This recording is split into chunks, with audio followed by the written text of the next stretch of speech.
जय हिंद फ्रेंड्स। आज हमारा एयरफोर्स डेली प्रैक्टिस का एयरफोर्स प्रैक्टिस सेट 37 है। इससे पहले 36 प्रैक्टिस सेट हम सॉल्व कर चुके हैं।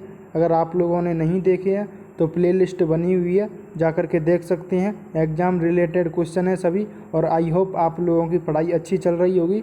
तो अब एग्ज़ाम के 10 या 12 दिन रह गए हैं, तो जी जान लगा करके तैयारी करें, जिससे कि आप लोगों का सिलेक्शन हो सके और प्रैक्टिस सेट को पूरा लगाएं। अगर जो भी भाई नया है वो चैनल को सब्सक्राइब ज़रूर कर लें, जिससे कि आप लोगों को डेली प्रैक्टिस सेट मिलता रहे। तो बिना टाइम ख़राब करते हुए चलते हैं आज के हम अपने पहले क्वेश्चन की तरफ। आज का हमारा पहला क्वेश्चन है, at certain seasons some areas on Mars is subject to strong winds. तो आप लोगों को एरर बताना है, कौन से पार्ट में एरर है। और हमारी प्रैक्टिस चल रही है, आप लोगों को अपना करेक्ट आंसर सोच लेना है। जब मैं बताऊं तो उसका मिलान करके जितना भी स्कोर बने वो कमेंट बॉक्स में ज़रूर बताएं, जिससे कि पता चले आप लोगों का कितना स्कोर हो रहा है। तो आई होप आप लोगों ने इसका करेक्ट आंसर सोच लिया होगा। तो इसके करेक्ट आंसर की बात की जाए तो ऑप्शन सी हो जाएगा। यहाँ इज नहीं होगा, इज की जगह पे आर होगा, क्योंकि सम एरियाज यहाँ पे प्लूरल नाउन है, तो प्लूरल के लिए प्लूरल वर्ब, तो इज यहाँ पर रॉन्ग है, तो आर करेक्ट हो जाएगा। ऑप्शन सी में अपना एरर है। चलते हैं आज के अपने अगले क्वेश्चन की तरफ। आज का अपना अगला क्वेश्चन है, as an artist Raju is as good if not better than Ramesh, no error. आप लोगों को बताना है कौन से पार्ट में एरर है। तो आई होप आप लोगों ने सही आंसर सोच लिया होगा। तो इसके सही आंसर की बात की जाए तो ऑप्शन बी हो जाएगा, क्योंकि यहाँ एज गुड दिया है तो एज का पेयर एज से बनता है, तो एज गुड एज होगा, न कि ओनली एज। यहाँ सिंगल एज दिया है। तो आगे कंपैरेटिव है और सुपरलेटिव एज और एज के मध्य में पॉजिटिव डिग्री का प्रयोग किया जाता है, और एज और एज के बीच। आई होप आप लोग समझ चुके होंगे। तो चलते हैं आज के अपने अगले क्वेश्चन की तरफ। आज का अपना अगला क्वेश्चन है, the scientist could not hardly complete all the experiments या नो एरर। आप लोगों को बताना है कौन से पार्ट में एरर है। तो सिंपल क्वेश्चन है, आई होप अगर आप ध्यान से देखेंगे तो आपको एरर समझ में आ रहा होगा। तो इसके सही आंसर की बात की जाए तो ऑप्शन बी हो जाएगा। यहाँ पे नॉट दिया हार्डली है, हार्डली गलत है, क्योंकि डबल नेगेटिव का प्रयोग नहीं होगा, क्योंकि हार्डली नेगेटिव सेंस दर्शाती है। तो यहाँ हार्डली के साथ, नॉट के साथ में हार्डली का प्रयोग नहीं होगा। तो ऑप्शन बी अपना करेक्ट आंसर है। आई होप आप लोगों का करेक्ट गया होगा। तो चलते हैं आज के अपने अगले क्वेश्चन की तरफ। आज का अपना अगला क्वेश्चन वॉइस से संबंधित है, did the nose frighten you. तो आप लोगों को वॉइस बनाना है इसका। तो आपको पता होगा V2 वाजवर में चेंज होता है, तो हमें वाजवर देख रहा है। तो ऑप्शन ए तो अपना रॉन्ग हो जाएगा, क्योंकि यहाँ डिड दिया है। तो अब यू ऑब्जेक्ट है, तो ऑब्जेक्ट का सब्जेक्ट होगा, तो यू क्या लेता है, वर।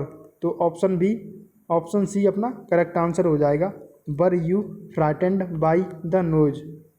और ऑप्शन बी इसलिए गलत, क्योंकि यहाँ पे सब्जेक्ट को ऑब्जेक्ट बनाना है और ऑब्जेक्ट को सब्जेक्ट, और यहाँ पे वर्ब की थर्ड फॉर्म नहीं दी है, इसलिए ऑप्शन डी गलत। तो इसलिए हमारा ऑप्शन सी करेक्ट आंसर है। आई होप आप सभी का करेक्ट गया होगा।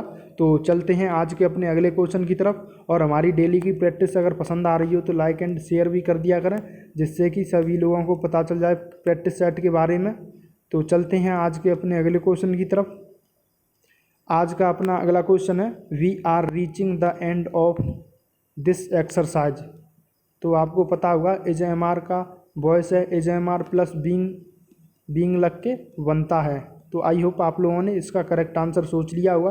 तो सिंपल है, तो इसके करेक्ट आंसर की बात की जाए तो सीधा ऑप्शन डी हो जाएगा, the end of this exercise is being reached by us. तो ऑप्शन डी अपना करेक्ट आंसर है। आई होप आप लोगों का करेक्ट गया होगा, बाकी तीनों गलत हैं, देख लेना। तो चलते हैं आज के अपने अगले क्वेश्चन की तरफ। और हाँ, अगर लाइक वाइक करो तो कर देना, लेकिन एक है कि प्रैक्टिस सेट पूरा लगाना, जिससे कि आप लोगों को कुछ मिले। और हम बहुत ही कम टाइम में पूरा प्रैक्टिस सेट सॉल्व कर लेते हैं। तो जितना हो सके उतना प्रैक्टिस करें, और जितना भी स्कोर बने वो कमेंट बॉक्स में ज़रूर बताएं। तो अगला क्वेश्चन अपना नरेशन से है, he said inverted comma it used to be a lovely quiet street. तो आई होप आप लोगों ने इसका करेक्ट आंसर सोच लिया होगा और बहुत ही अच्छा क्वेश्चन है। तो यूज टू के साथ में बी का प्रयोग है इसमें, तो इसका ये का यही रहेगा। तो ओनली कंजक्शन दैट लग जाएगा, तो इसका ऑप्शन ए करेक्ट हो जाएगा। He said that it used to be a lovely quiet street, तो ऑप्शन ए अपना करेक्ट आंसर हो जाएगा। बाकी तीनों गलत हैं। तो आई होप आप लोगों का करेक्ट गया होगा। जिस किसी का भी अगर रॉन्ग गया है तो याद रखें ऐसे ही बनता है, ऑप्शन ए अपना करेक्ट आंसर है। अब चलते हैं अपने अगले क्वेश्चन की तरफ। आज का अपना अगला क्वेश्चन है, I wondered how many discoveries went unheeded. तो आप लोगों को इसका नरेशन बताना है और हमारी प्रैक्टिस चल रही है। आप लोगों को अपना करेक्ट आंसर सोच लेना है। जब मैं बताऊं तो उसका मिलान करके जितना भी स्कोर बने वो कमेंट बॉक्स में ज़रूर बताएं। तो आई होप आप लोगों ने इसका करेक्ट आंसर सोच लिया हुआ। तो हम ऑप्शन को गलत करके इसका आंसर लगाएंगे। तो यहाँ ऑप्शन भी इसलिए गलत हो जाएगा क्योंकि हाउ मैनी जो कंजक्शन दिया होता है वो का वही रहता है, लेकिन यहाँ पे है ही नहीं। डू दिया है जो कि गलत है। और वंडर्ड यानी ये वर्ब की सेकंड फॉर्म है, तो सिंपल वर्ब पास्ट में चेंज होता है, तो हमें सिंपल देखना है, सिंपल। तो ऑप्शन डी अपना इसलिए गलत हो गया क्योंकि यहाँ वेंट दिया है और ऑप्शन सी में हैव दिया है, तो सीधा आंसर अपना ए हो जाएगा। I said inverted comma how many discoveries go unheeded. I hope आप लोगों का करेक्ट गया होगा। तो चलते हैं आज के अपने अगले क्वेश्चन की तरफ। आज का अपना अगला क्वेश्चन है, खाली जगह यू लिव लॉन्ग। तो आप सभी को पता होगा। तो इसके करेक्ट आंसर की बात की जाए तो ऑप्शन डी हो जाएगा, may you live long. Option D अपना करेक्ट आंसर है। चलते हैं आज के अपने अगले क्वेश्चन की तरफ। आज का अगला क्वेश्चन है हमारा, आई सा ए खाली जगह ऑफ कैटल ग्राजिंग इन द मिडो। तो आप लोगों को बताना है कैटल के समूह को क्या कहते हैं। तो आई होप आप लोगों ने इसका करेक्ट आंसर सोच लिया होगा। तो इसके करेक्ट आंसर की बात की जाए तो ऑप्शन डी हो जाएगा, ए हर्ड ऑफ कैटल होता है। ऑप्शन डी करेक्ट आंसर है। सभी का करेक्ट गया होगा। तो चलते हैं आज के अपने अगले क्वेश्चन की तरफ। आज का अपना अगला क्वेश्चन प्रीपोजिशन से संबंधित है। The desert garden was infested खाली जगह weeds. The desert garden was infested खाली जगह वीड्स। तो आप लोगों को करेक्ट प्रीपोजिशन बताना है। तो आई होप आप लोगों ने इसका करेक्ट आंसर सोच लिया होगा। तो इसके करेक्ट आंसर की बात की जाए तो ऑप्शन डी हो जाएगा, विद अपना करेक्ट आंसर होगा। Infested with weeds, option D correct answer है। आई होप आप लोगों का करेक्ट गया होगा। तो चलते हैं आज के अपने अगले क्वेश्चन की तरफ। आज का अपना अगला क्वेश्चन सिनोनिम से संबंधित है। एक्सरपेट का सिनोनिम बताना है। तो आई होप आप लोगों ने इसका करेक्ट आंसर सोच लिया होगा। तो इसके करेक्ट आंसर की बात की जाए तो ऑप्शन डी हो जाएगा, इन्फ्यूरिएट। ऑप्शन डी अपना करेक्ट आंसर हो जाएगा। किसी को इरिटेट करना यानी चिढ़ाना, तो इन्फ्यूरिएट ऑप्शन डी अपना करेक्ट आंसर हो जाएगा। तो चलते हैं आज के अपने अगले क्वेश्चन की तरफ। अगला क्वेश्चन है, टैसीटर्न का सिनोनिम बताना है। तो आई होप आप लोगों ने इसका करेक्ट आंसर सोच लिया होगा। तो इसके करेक्ट आंसर की बात की जाए तो ऑप्शन बी हो जाएगा, रेटिसेंट अपना करेक्ट आंसर हो जाएगा, ऑप्शन बी। चलते हैं आज के अपने अगले क्वेश्चन की तरफ। आज का अपना अगला क्वेश्चन एंटोनिम से संबंधित है। इग्निट का आपको एंटोनिम बताना है। इग्निट का एंटोनिम क्या होगा। आई होप आप लोगों ने इसका करेक्ट आंसर सोच लिया होगा। तो इसके करेक्ट आंसर की बात की जाए तो ऑप्शन डी हो जाएगा, एक्सटिंग्विश। ऑप्शन डी अपना करेक्ट आंसर हो जाएगा। चलते हैं आज के अपने अगले क्वेश्चन की तरफ। आज का अपना अगला क्वेश्चन है, वन वर्ड से संबंधित है। A person who इंटर्स without any invitation. तो आई होप आप लोगों ने इसका करेक्ट आंसर सोच लिया होगा। तो ज़्यादातर इसका ऑप्शन बी लगा रहे होंगे, तो ये अपना गलत है। तो इसके सही आंसर की बात की जाए तो ऑप्शन ए हो जाएगा, intruder. Option A correct answer है। इसको याद कर लेना क्योंकि ज़्यादातर लोगों ने बी सोचा होगा। तो इसका करेक्ट आंसर ए है। अगला question, not suitable for eating यानी सूटेबल फॉर ईटिंग, तो ये तो होता है एडिबल। तो नॉट सूटेबल फॉर ईटिंग, तो ये हो जाएगा इनएडिबल। तो ऑप्शन डी अपना करेक्ट आंसर हो जाएगा। आई होप आप लोगों का करेक्ट गया होगा। तो अगर प्रैक्टिस पसंद आ रही हो लाइक एंड शेयर भी कर दिया करें। तो चलते हैं आज के अपने अगले क्वेश्चन की तरफ। और भाइयों सभी क्वेश्चन एग्ज़ाम रिलेटेड हैं तो सभी को याद करें, 20 के 20 क्वेश्चनों को डेली याद कर लिया करें, जिससे कि आप लोगों को एग्ज़ाम में बहुत फ़ायदा होगा। एग्ज़ाम दोगे तो आप लोगों को पता चल जाएगा इन क्वेश्चनों के महत्व के बारे में। तो आइडम फ्रेज बताना है, एक गोल्डन मीन का आइडम फ्रेज बताना है। तो आई होप आप लोगों ने इसका करेक्ट आंसर सोच लिया होगा। तो इसके करेक्ट आंसर की बात की जाए तो ऑप्शन सी हो जाएगा, मिडल कोर्स बिटवीन टू एक्सट्रीमेस। तो ऑप्शन सी अपना करेक्ट आंसर हो जाएगा, क्योंकि ज़्यादातर ए सोच रहे होंगे तो ये गलत है, इसका ऑप्शन सी करेक्ट आंसर है। चलते हैं आज के अपने अगले क्वेश्चन की तरफ। आज का अपना अगला क्वेश्चन है find the miss spelled word. Miss spelled मतलब गलत स्पेलिंग बतानी है, कौन सी स्पेलिंग इसमें से गलत है। बाकी 3 करेक्ट है, 1 गलत है। तो चारों स्पेलिंग वैसे तो अच्छी लेवल की हैं, तो आप लोगों को चारों ही याद रखनी है।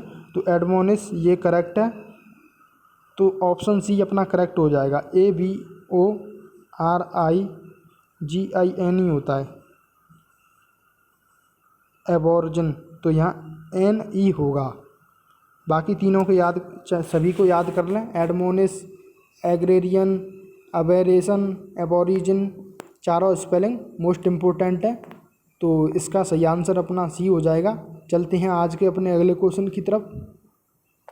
आई होप आप लोगों का ये क्वेश्चन करेक्ट गया होगा। तो चलते हैं आज के अपने अगले क्वेश्चन की तरफ। अगला क्वेश्चन अपना आडम फ्रेज से संबंधित है। आडम फ्रेज बतानी है, क्योंकि आडम फ्रेज अपने एग्जाम में आती हैं। तो ये आडम फ्रेज जितनी ज़्यादा हम करेंगे वो उतनी ही अच्छी रहेगी हमारे लिए। तो ये बतानी है क्लीन हैंड्स, इसका आडम फ्रेज बताना है। तो इस तरह से नहीं हमें पता चल रहा है, तो इस पूरे वाक्य को पढ़ेंगे तो हमें आराम से इसका आंसर पता चल जाएगा। तो I have clean hands, so why should I be afraid of anyone. तो आई होप आप लोगों ने इसका करेक्ट आंसर सोच लिया होगा। तो क्लीन हैंड्स आइडम फ्रेज की बात की जाए तो ऑप्शन डी आंसर हो जाएगा, इनोसेंट अपना करेक्ट आंसर हो जाएगा। तो चलते हैं आज के अपने अगले क्वेश्चन की तरफ। आज का अपना अगला क्वेश्चन है PQRS से संबंधित है। और PQRS का एक क्वेश्चन हमारे एग्जाम में आता है, इसलिए इसको छोड़ नहीं सकते हैं, तो इसको अरेंज करना है। तो आज का सिंपल क्वेश्चन है, आप लोगों को गलत करके इसका आंसर जल्दी मिल जाएगा ऑप्शन को। तो it is surprising to note that. तो आप लोगों को पता होगा कि ऑप्शन में PRS और R इससे स्टार्ट हो रही हैं। तो दैट के बाद बट का प्रयोग तो होगा नहीं, क्योंकि नॉट दैट बट ये तो कोई सेंस नहीं दे रहा। तो R वाले तो गलत हो जाएंगे। तो A और ऑप्शन डी ये दोनों अपने गलत हो जाएंगे, क्योंकि दैट के बाद बट का कोई सेंस समझ ही नहीं आ रहा है यहाँ पे। अब ओनली 2 ऑप्शन बचे, तो इन 2 ऑप्शनों को रख करके देखना है। तो it is surprising to note that people in India every year that kill the most. तो ये भी अपना सही नहीं मैच हो रहा है। तो इसके सही आंसर की बात की जाए तो ऑप्शन बी हो जाएगा। ऑप्शन बी अपना करेक्ट आंसर है। आई होप आप लोगों को इसका आंसर समझ में आ जाएगा। तो इसको पोज करके आप लगाएंगे तो आपका करेक्ट आंसर ही जाएगा, क्योंकि सिंपल था तो आप लोगों का करेक्ट ही जाएगा। और जितना भी स्कोर बने वो कमेंट बॉक्स में ज़रूर बताएं, जिससे कि पता चले आप लोगों का कितना स्कोर बन रहा है। तो आज का अपना लास्ट क्वेश्चन है she wrote a letter to me. इसका क्वेश्चन टैग बताना है।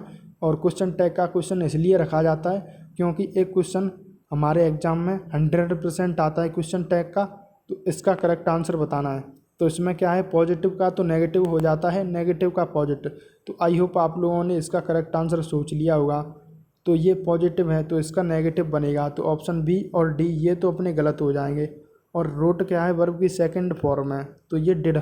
तो ऑप्शन सीधा ऑप्शन सी अपना करेक्ट आंसर हो जाएगा, डिडंट सी। ऑप्शन सी अपना करेक्ट आंसर है। और भाइयों अपनी डेली की प्रैक्टिस अगर पसंद आ रही है, थोड़ी बहुत भी आपको लग रहा है कि आपके लिए मेहनत हो रही है, तो लाइक एंड शेयर भी कर दिया करें। और जो भी भाई नया है वो चैनल को सब्सक्राइब जरूर कर ले, जिससे कि आप लोगों को डेली प्रैक्टिस सेट मिलता रहे। और अपनी पढ़ाई को बरकरार रखें, क्योंकि 10-12 दिन रह गए हैं, जितना आप पढ़ लेंगे उतना ही कम है। तो प्रैक्टिस ज़्यादा से ज़्यादा लगाएं, ऑनलाइन ऑफलाइन जैसे भी मिले प्रैक्टिस लगाते रहें। और अगर आप लोगों को ये प्रैक्टिस सेट हेल्पफुल लग रहे हैं थोड़े बहुत भी, तो लाइक एंड शेयर भी कर दिया करें। जय हिंद, जय भारत।